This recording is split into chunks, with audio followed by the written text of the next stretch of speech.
Magandang gabi. Welcome sa Pampatulog Stories.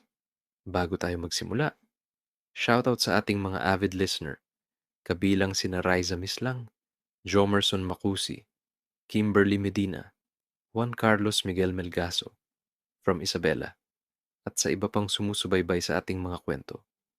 Maraming salamat sa inyong suporta. Kalmado ang dagat. Sa dulo ng isang isla, may isang mangingisdang piniling maging tapat kahit wala na siyang makain.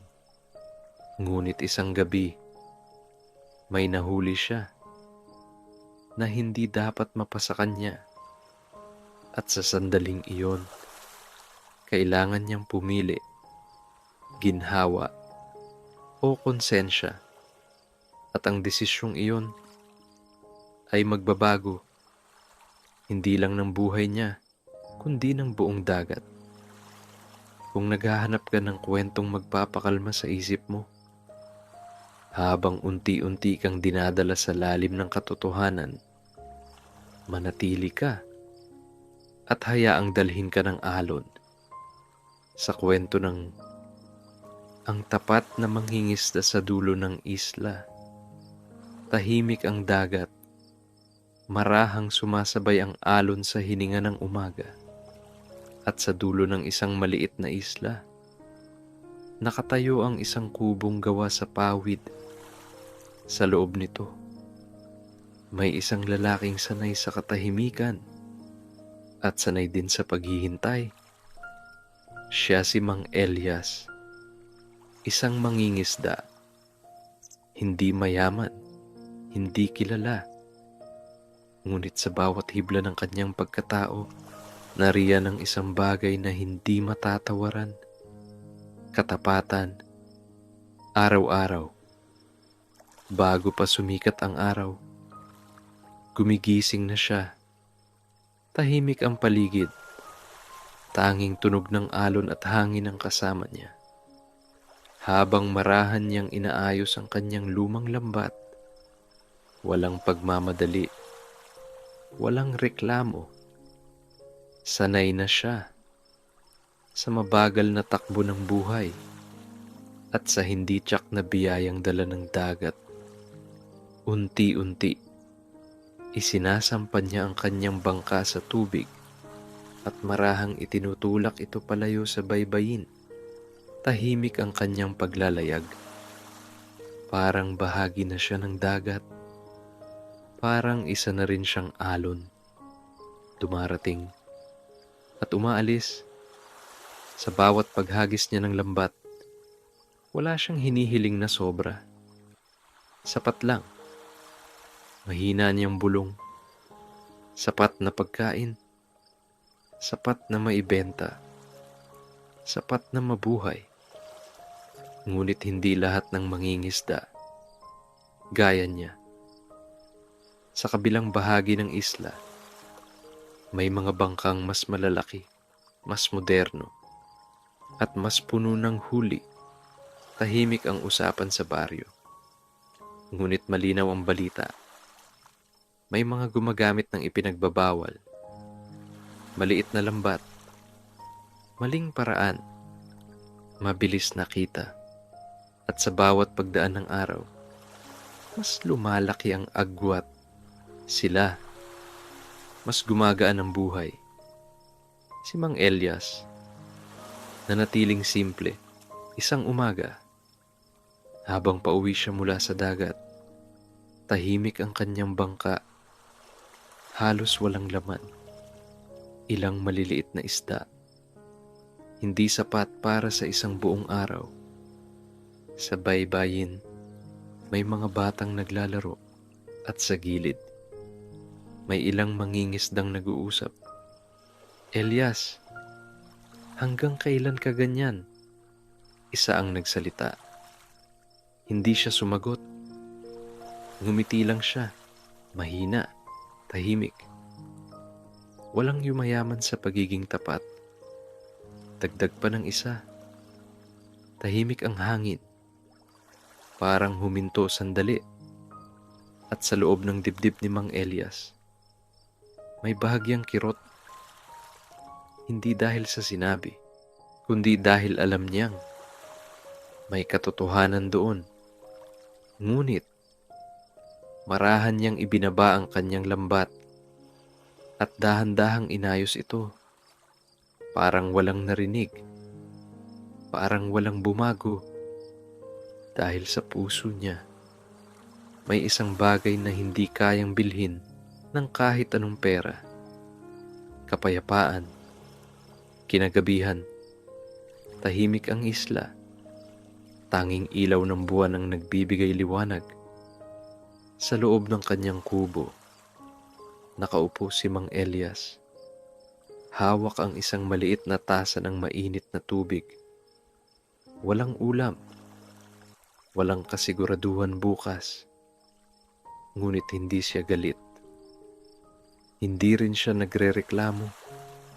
Tahimik ang gabi. At sa bawat paghigop niya, may iniisip siyang tanong. May saysay pa ba ang katapatan? Kung wala naman itong naibabalik, walang sumagot. Tanging alon at hangin.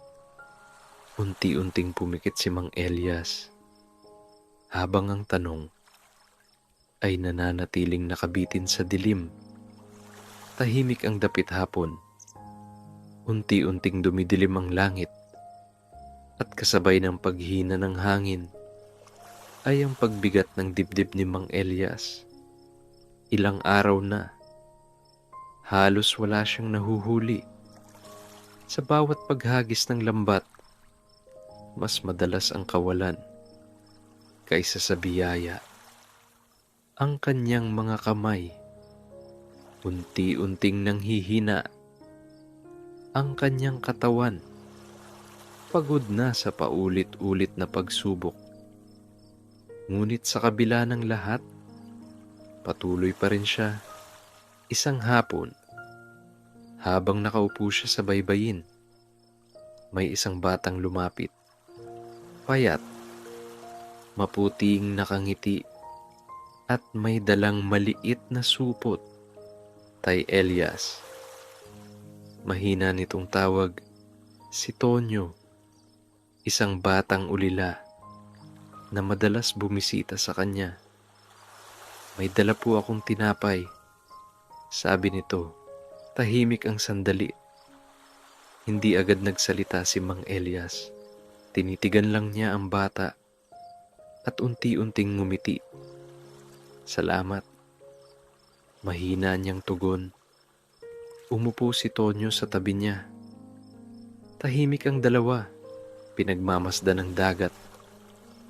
Bakit po hindi kayo tulad ng iba? Biglang tanong ng bata. Napatingin si Mang Elias.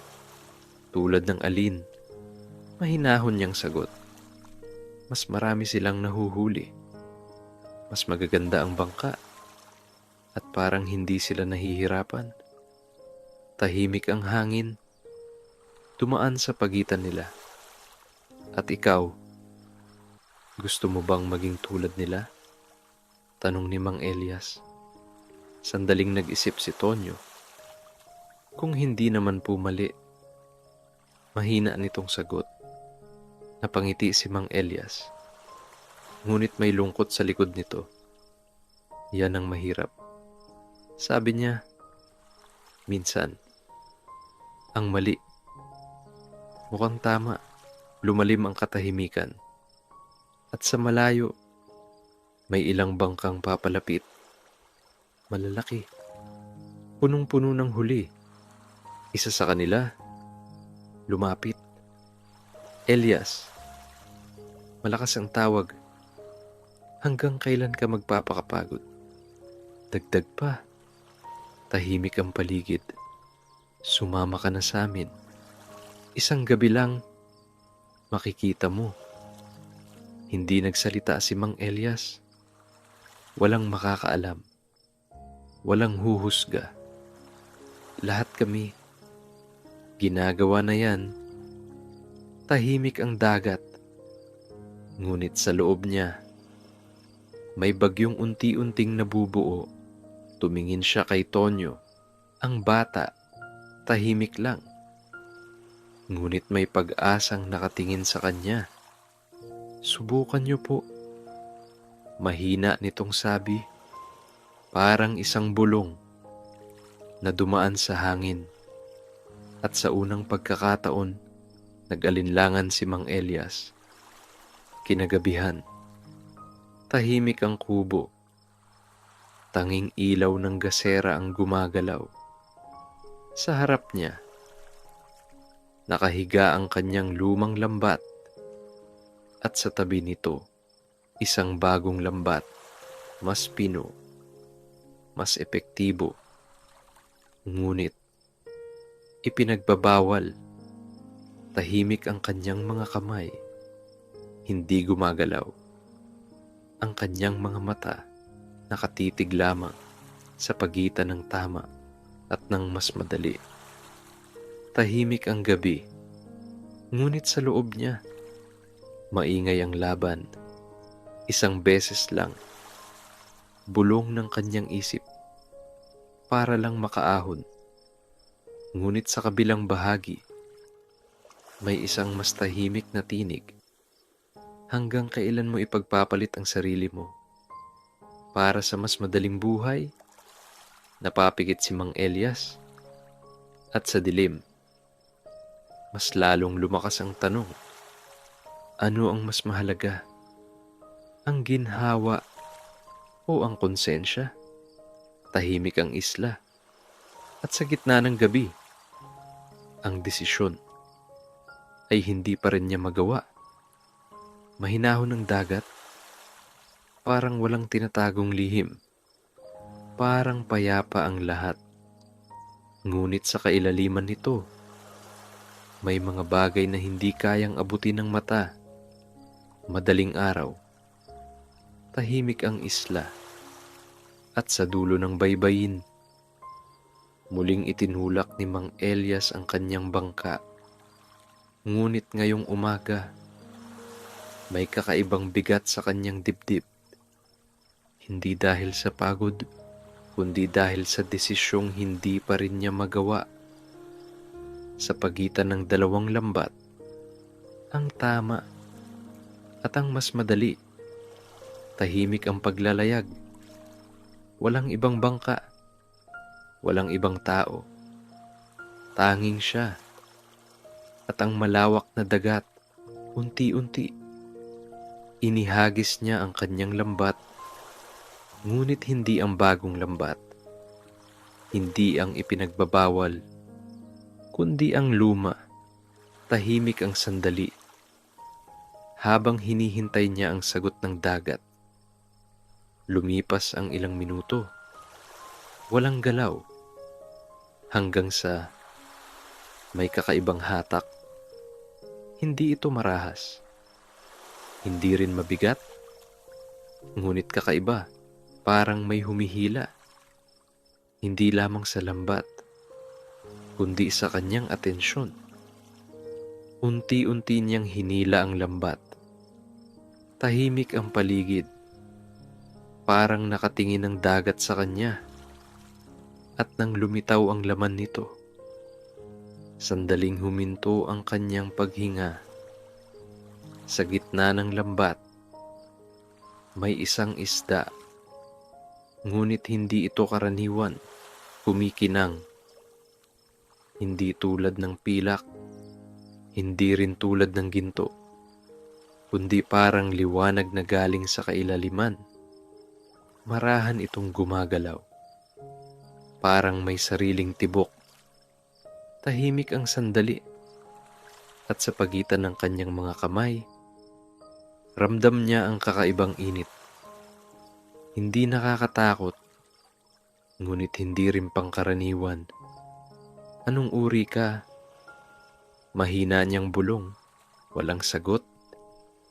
Ngunit sa bawat paggalaw ng isda, parang may nais itong iparating. Parang hindi ito para sa kanya. Parang hindi ito dapat kunin. Ngunit, sa kabilang bahagi ng kanyang isip, may isang tinig. Pwede mo itong ibenta, isang isda lang. pero maaring sapat para mabago ang buhay mo. Tahimik ang hangin at sa malayo, unti-unting sumisikat ang araw. Dumating si Tonyo mula sa maliit na bangkang hiniram. Tay Elias, masigla nitong tawag nang makita ang isda. Napanganga ang bata. Ang ganda. Hindi ko pa po nakikita yan. Tahimik si Mang Elias. Tinitigan lamang ang isda. Pwede po nating ibenta yan. Mahal na mahal siguro yan sa bayan. Tahimik ang sandali. At sa puso ni Mang Elias, mas lalong lumakas ang laban. Sa isang banda, isang pagkakataon. Sa kabilang banda, isang pakiramdam na hindi niya maipaliwanag.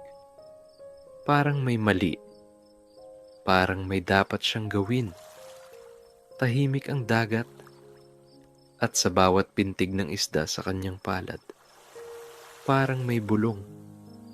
Hindi para sa tenga, kundi para sa puso. Hindi ako sa iyo.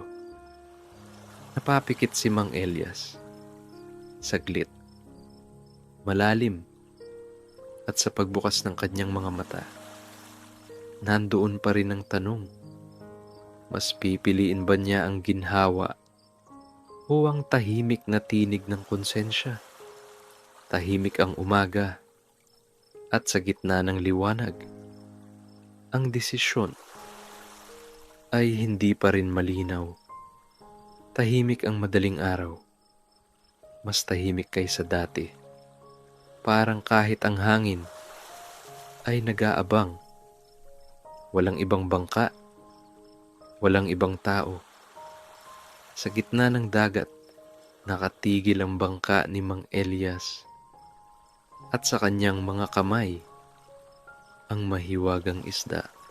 Kumikinang pa rin. Parang hindi nauubos ang liwanag. Tahimik ang sandali. Walang tonyo. Walang ibang mangingisda. Walang huhusga. Tanging siya. At ang kanyang desisyon. Unti-unti siyang huminga. Malalim. Mabagal.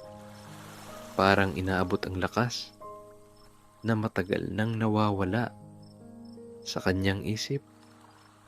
Sunod-sunod ang alaala. Mga araw na gutom. Mga gabing walang kasiguraduhan. Mga salitang narinig sa baybayin, walang yumayaman sa pagiging tapat. Tahimik ang dagat.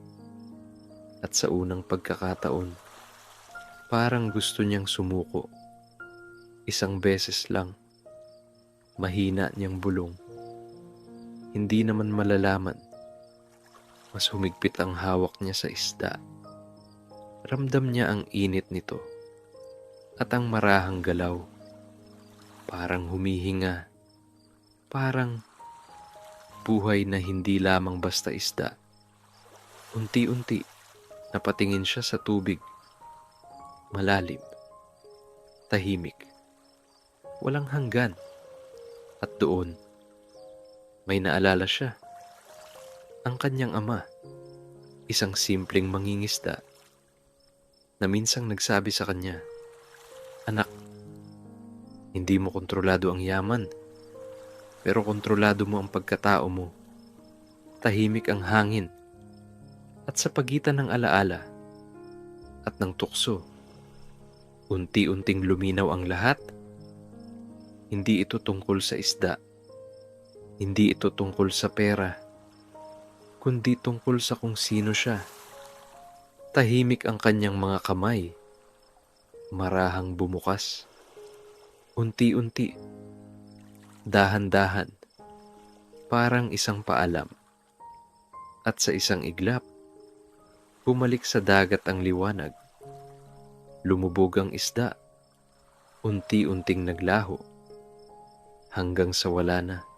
Tahimik ang paligid. Walang palakpak.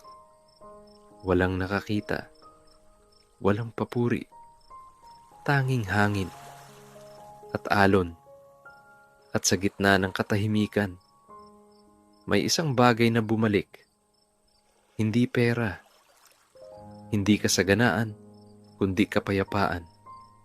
Umupo si Mang Elias, tahimik, pagod, gutom, ngunit magaan. Sa unang pagkakataon sa maraming araw, ngumiti siya, hindi dahil sa nakuha niya, kundi dahil sa pinili niya. Pagbalik niya sa isla, tahimik pa rin ang lahat. Walang nagbago. Wala pa rin siyang huli. Ngunit sa kanyang paglakad, may kakaiba. Mas mabagal. Mas sigurado. Parang may naibalik sa kanya. Isang bagay na halos mawala. Sa malayo, nakita siya ni Tonyo. Nasaan po yung isda? Tanong nito. Tahimik si Mang Elias. Ngumiti lamang siya at marahang umupo sa buhangin. Pinauwi ko na. Mahina niyang sagot. Napakunot ang noo ng bata, ngunit hindi na ito nagtanong. Tahimik ang dalawa. Pinagmamasdan ng dagat at sa bawat alon na dumarating, parang may mensahe. Hindi lahat ng tama may kapalit agad, ngunit lahat ng tama may dahilan. Tahimik ang hapon at sa ilalim ng papalubog na araw, may isang desisyon na walang nakakita, ngunit babago. Sa takbo ng lahat, tahimik ang mga sumunod na araw. Parang walang nagbago. Parang pareho pa rin ang lahat. Ngunit sa ilalim ng katahimikan, may unti-unting gumagalaw. Madaling araw, muling naglayag si Mang Elias. Tahimik ang kanyang bangka, tulad ng dati. Ngunit sa kanyang dibdib, may kakaibang gaan. Hindi dahil sa kasiguraduhan, kundi dahil sa isang desisyong hindi niya pinagsisihan. Unti-unti niyang inihagis ang lambat. Walang inaasahan. Walang hinihingi. Tahimik ang sandali. Hanggang sa may hatak. Hindi tulad ng dati. Mas mabigat. Mas buo.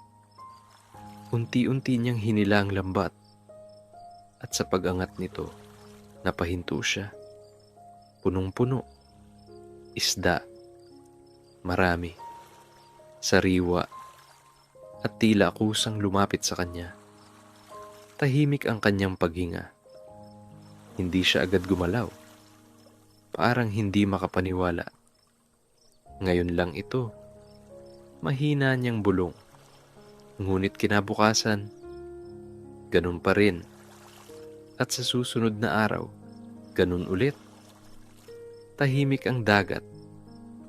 Ngunit tila may lihim itong ibinibigay. Hindi lamang kay Mang Elias, kundi pati sa ibang mangingisda. Unti-unting napuno ang baybayin, mga lambat, punong-puno. Mga bangka, halos hindi makauwi sa dami ng huli. Tahimik ang baryo, ngunit ramdam ang pagbabago.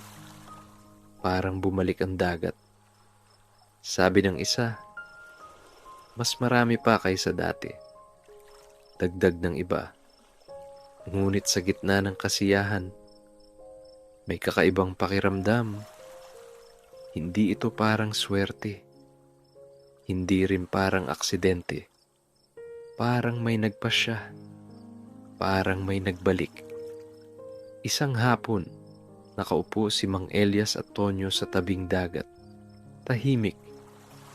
Pinagmamasdan ng alon. Tay Elias, mahina ang tanong ni Tonyo. Oo, sagot niya. Sa tingin niyo po, bakit biglang dumami ang isda? Tahimik ang hangin, dumaan sa pagitan nila. Hindi ko alam. Mahina niyang sagot.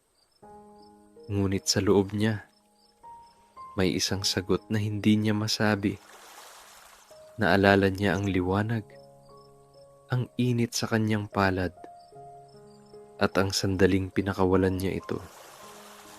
Tahimik ang dagat, at sa bawat alon, parang may bulong. Hindi lahat ng kabutihan ay agad nakikita, ngunit laging may bumabalik. Lumipas ang mga araw, mas naging magaan ang buhay. May pagkain na araw-araw, may sapat para ibenta, may sapat para ibahagi. Ngunit si Mang Elias, nanatiling simple, hindi nagbago. Tahimik pa rin, mapagbigay, at higit sa lahat, tapat. Isang gabi, tahimik ang isla. Mas maliwanag ang buwan kaysa dati. At sa malayo, sa gitna ng dagat, may kakaibang liwanag. Hindi tulad ng dati. Mas malinaw, mas buhay, tahimik ang hangin. At sa unang pagkakataon, may pakiramdam si Mang Elias na may paparating. Tahimik ang gabi, mas maliwanag ang buwan kaysa dati. At sa gitna ng dagat, may anyong unti-unting lumilitaw. Hindi ito alon, hindi rin bangka, kundi isang anyo. Dahan-dahang umaangat mula sa tubig. Tahimik si Mang Elias, nakatayo sa kanyang bangka. Hindi gumagalaw, hindi rin natatakot. Parang hinihintay niya ito. Kahit hindi niya alam kung bakit. Unti-unti, nagkaroon ng hugis ang liwanag. Isang matandang babae, mahaba ang buhok, kumikinang na parang tubig sa ilalim ng buwan.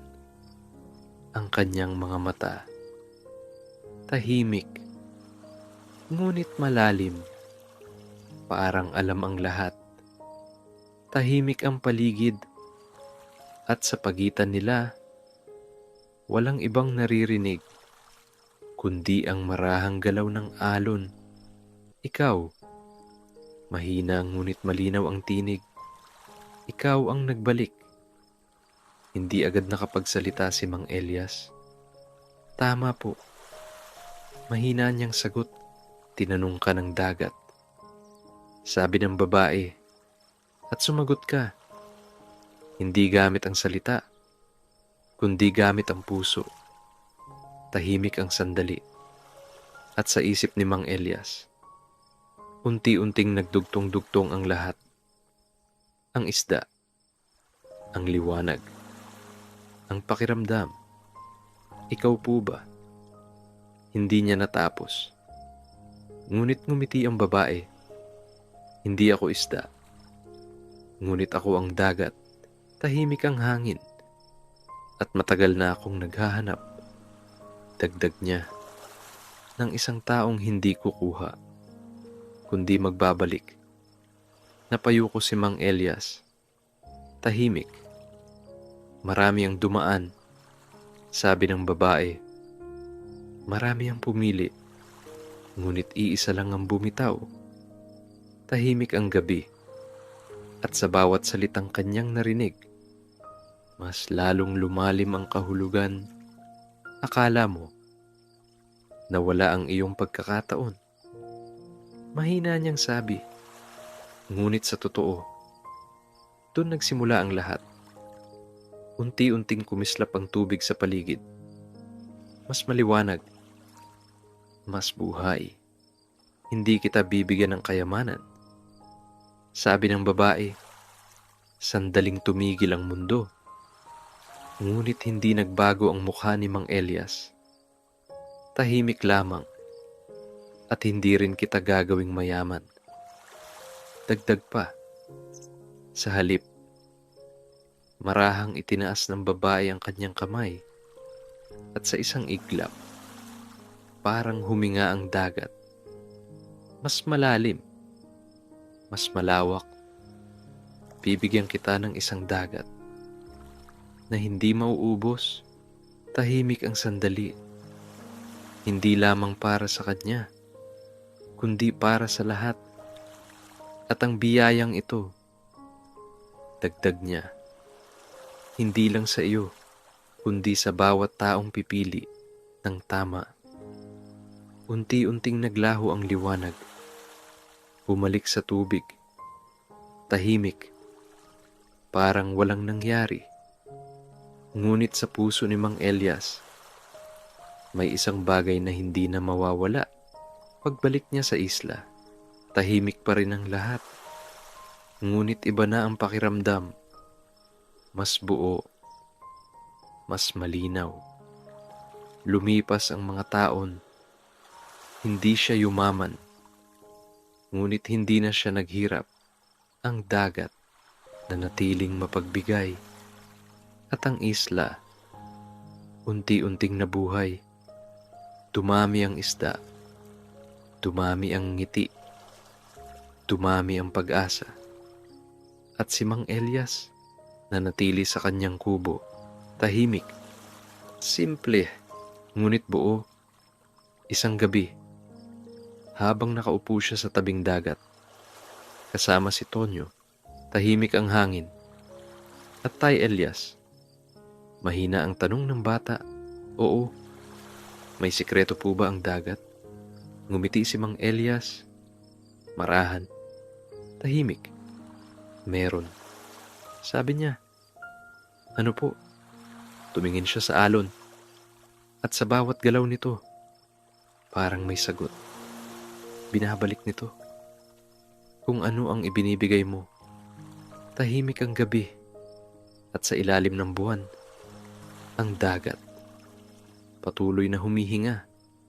At sa bawat alon, may paalala na ang tunay na yaman ay hindi nasusukat sa dami, kundi sa paraan kung paano mo ito nakuha. Kung narating mo ang bahaging ito, marahil dala mo rin ang sarili mong tanong tungkol sa tama, sa pagpili, at sa mga bagay na hindi madaling bitawan. Tandaan mo, hindi lahat ng kabutihan ay agad may kapalit. Ngunit lahat ng tama ay may tahimik na gantimpala. Kung nagustuhan mo ang kwentong ito, maaari mong i-like o ibahagi sa iba na nangangailangan din ng katahimikan. At kung nais mo pa ng mga kwentong magpapahinga sa isip mo at magpapagaan sa puso mo, mag-subscribe ka. Dahil dito, sa bawat kwento, may isang paalala na kahit tahimik ang mundo, may kabutihang patuloy na bumabalik. Magandang gabi, at sana'y payapa ang iyong pagtulog.